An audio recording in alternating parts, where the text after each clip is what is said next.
దీర్ఘకాలము చేయాలి. మాస్టర్ గారి ప్రేయర్ మొదలు పెట్టిన తర్వాత ఎన్నాళ్ళు చేయాలి? ఆ ప్రశ్న మనం అడగకుండా ఉన్నంతకాలం చేయాలి. మాస్టర్ గారు ఇచ్చినటువంటి టైమే 7 ఏళ్ళు. 7 ఏళ్ళు పొద్దున్న సాయంత్రం తప్పనిసరిగా ప్రేయర్ చేయండి అని చెప్పారు. చేసినటువంటి వాడికి ఏం చేస్తారంటే నేను చూసుకుంటా అన్నారు. అటువంటి అభ్యాసం దీర్ఘకాలము చేసిన తర్వాత, నిరంతరము చేసిన తర్వాత అది దృఢభూమిని చెందుతుంది. ఈ దృఢభూమి చేరిన తర్వాత ఇంద్రియములు ఆకర్షించేటటువంటి ఏముంటాయో వాటి నుండి మరల్చగలిగేటటువంటి శక్తి వస్తుంది. దాంతో ఏమిటవుతుంది? పరం పురుషఖ్యాతే గుణ వైతృష్యం. అంటే అంతర్యామి యందు మనస్సు నిలబట్టం అనేటటువంటిది, స్మరణ నిలబట్టం కంట అంతర్యామి యొక్క స్మరణ నిరంతరము అంటే నిరంతరము పెరగడం మొదలుపెడుతుంది. ఈ గుణముల యందు నిలబడినటువంటి స్థితి వస్తుంది. అక్కలేని విషయాల ఎడల పోకుండా ఉండటం, కావలసిన విషయముల ఎడల నిలబడగలిగి ఉండటం అనేటటువంటిది కొన్నాళ్ళకు వస్తుంది.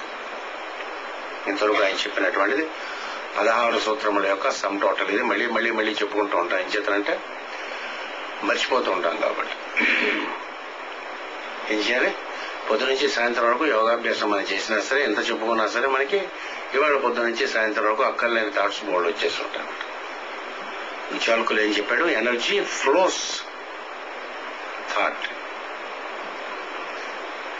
మనం చేయి పెట్టి బరువుని ఎత్తి ఒక 50 కేజీలు బియ్యం బస్తా కానీ 25 కేజీలు బియ్యం బస్తా కానీ ఎత్తి, లేకపోతే ఒక 10 మైళ్ళు నడిస్తే ఎలాగైతే మనం ఎనర్జీని స్పెండ్ చేస్తాం, అలాగే మనస్సు యొక్క ఆలోచనల వల్ల అక్కర్లేనటువంటి చాలా శక్తిని పోగొట్టుకుంటూ ఉంటాం. ఎలాగంటే చిన్న ఎగ్జాంపులే. మనకి ఊరు నుంచి వస్తున్నాం, పలాసలో ఎక్కాం, విశాఖపట్నం దిగుతాం. వాడు ఏం చేశాడు? ఆ ట్రైన్ తీసుకొచ్చి అవుటర్లో పాడేశాడు. అవుటర్ ఎంతసేపు ఆడింది? 25 నిమిషాలు అయిపోయింది. మొత్తం జర్నీ అంతా 4 అవర్స్. 4 అవర్స్ 3.5 అవర్స్ ఏమీ టెన్షన్ ఉండదు. ఈ 25 నిమిషాల ప్రపంచం అంతా కొట్టుకుపోయినట్టుగా అక్కర్లే నాలుగు చేశాను. ఉస్సు గిస్సు కింద దిగేసరి నీరసం వచ్చేస్తుంది. బస్సు కోసం వెయిట్ చేస్తుంటాం, ట్రైన్ కోసం వెయిట్ చేస్తూ ఉంటాం. యూజువల్గా అక్కడ ఎక్కువ ఎనర్జీని మనం స్పెండ్ చేస్తాం. అంటే వెయిటింగ్ చేసేటప్పుడు ఏం చేస్తామంటే అక్కర్లేని విషయం గురించి ఆలోచిస్తాం కాబట్టి ఎనర్జీని రాంగ్ డైరెక్షన్ లో మనం వదులుతాం కాబట్టి ఫిజికల్ బాడీ కూడా టైర్ అయిపోతుంది. అదే ప్రేమికురాలు ప్రియురాలు కానీ ఉంటే ఏమిటంటాడు పాఠాల్లో చెప్పినట్టుగా యుగములు క్షణములుగా గడిచిపోతాయి అన్నాడు. నచ్చినటువంటి వాళ్ళ దగ్గర మనం ఉన్నంతసేపు క్షణాల్లో గడిచిపోతాయి. అంటే అదే గంట 5 నిమిషాల్లో కనిపిస్తుంది, ఇదే 5 నిమిషాలు 5 గంటల్లో కనిపిస్తుంది. ఎక్కడ తేడా ఉంటుందంటే మనం అప్లై చేసేటువంటి మైండ్ అప్లై చేసేటటువంటి దాని ఏదో ఉండాలి. దాని నుంచి ఈ మైండ్ ఇష్టం వచ్చేట్టుకు వెళ్ళేటటువంటి ముఖ్యముగా విషయం మన ఎడల ఇది చెందుతుంది, ఆకర్షణ చెందుతుంది. దాని నుంచి గుణ వైతృష్యం చెందాలి.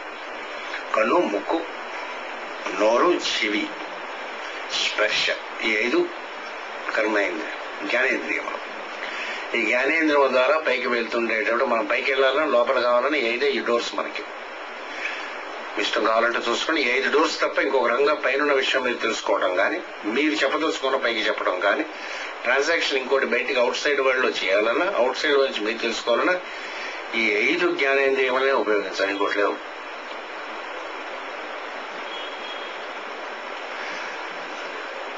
అవి ఏం చేస్తూ ఉంటాయంటే మనస్సు అంతకు పూర్వం ఉండేటటువంటి దురభ్యాసముల వల్ల, అనకూడదనుకోండి అభ్యాసము వల్ల, అంటే కోపం రావచ్చు, ఇటు అటు వెళుతూ ఉంటుంది.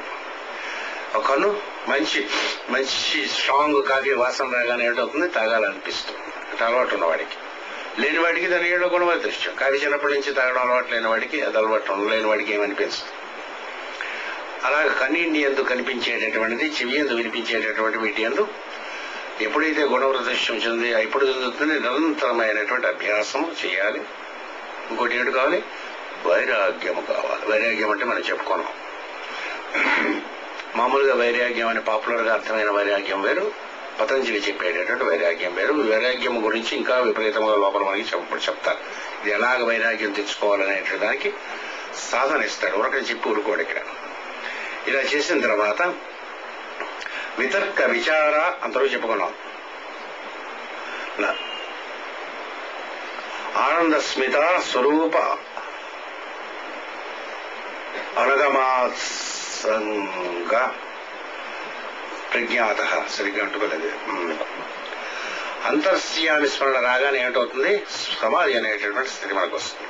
చెప్పుకున్నాం మనం దీర్ఘకాలమైనటువంటి దాని తర్వాత కిందటి సూత్రాన్ని చెప్పుకున్నాం.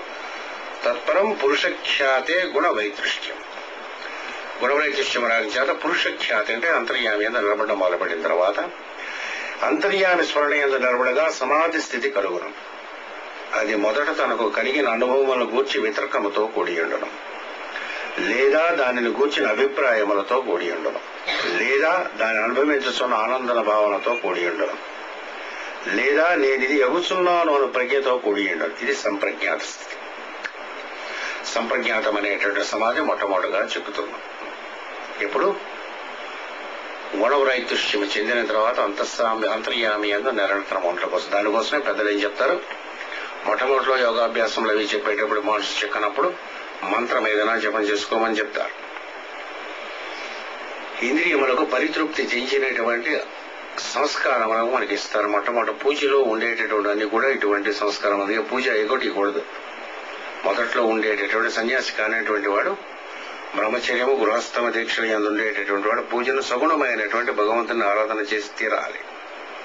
కంటికి ఎదురుగా పరమమైనటువంటి ఆనందం కలిగించేటటువంటి రూపము భగవంతునిది, లేకపోతే అమ్మవారిది, ఏదో ఒక రూపమును ధ్యానం చేసుకోవడం కూడా గుణము కనులు పరితృప్తి చెంది అంతర్యామి యందు నిలబడతాయి.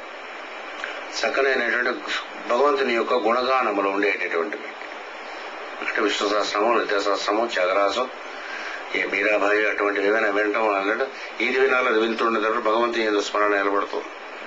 అగరత్తులు వెలిగించుకోవాలి. దానివల్ల స్మెల్ వల్ల చిదుతుంది. ఏది తినాలో అది తింటూ ఉండాలి. తింటూ ఉండేటప్పుడు ఇది భగవంతుడు ఇచ్చాడని గుర్తుపెట్టుకుని తింటూ ఉండాలి. ఇటువంటి స్మరణ చేస్తూ నిరంతరము చేస్తూ ఉండగా అంతర్యామి యందు నిలబడగా సంప్రజ్ఞాతమైనటువంటి ఒక సమాధి స్థితి కలుగుతుంది. ఇటువంటివి ఇంతకు పూర్వం ఉండేటటువంటి అనుభవం రూపమునైనా ఉండవచ్చు. వితర్కం అంతర్యామి స్మరణ మొదటిది తనకు అనుభవాలు కలిగిన వితర్కంతో కూడుతుంది.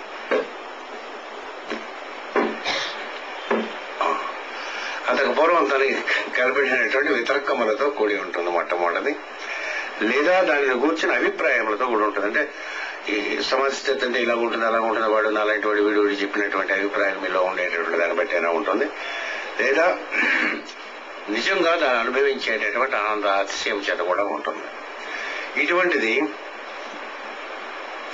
మామూలుగా కూడా ఈ భగవత్ స్మరణ ఈ యోగాభ్యాసం చేయకుండా కూడా మనకి సమాధి చిక్కుతూ ఉంటుంది. ఎప్పుడు చిక్కుతుంది? మంచి పాట వింటున్నప్పుడు. మా రాగం నచ్చింది అనుకోండి, పాట నచ్చింది అనుకోండి, ఆ పాటలో ఉండే సాహిత్యం నచ్చడం మొదలుపెట్టింది అనుకోండి, ఆ పాటలోకి వెళ్తుండగా మనం ఉండకుండా పాట మన యందు ఉండేటటువంటి ఒక స్థితి వస్తుంటుంది. అప్పుడప్పుడు వస్తుంటుంది. మంచి సినిమా చూసినప్పుడు కూడా సమస్థితి వస్తుంది. ఇది మనం మర్చిపోతాం. మన గురించి మనం మర్చిపోయి ఆ సినిమాలో దాంట్లో అలా ఇన్వాల్వ్ అయిపోయి చాలా బాగుంటుంది. కొందరేమో ఏడ్చేస్తుంటారు అని సినిమాలో కూర్చొని మంచి డీప్ గా కదిలించే సీన్ వస్తే కళ్ళ నీళ్ళు వస్తాయి. కొందరు రాలేదనుకోండి, రాయి వెధవని లెక్క.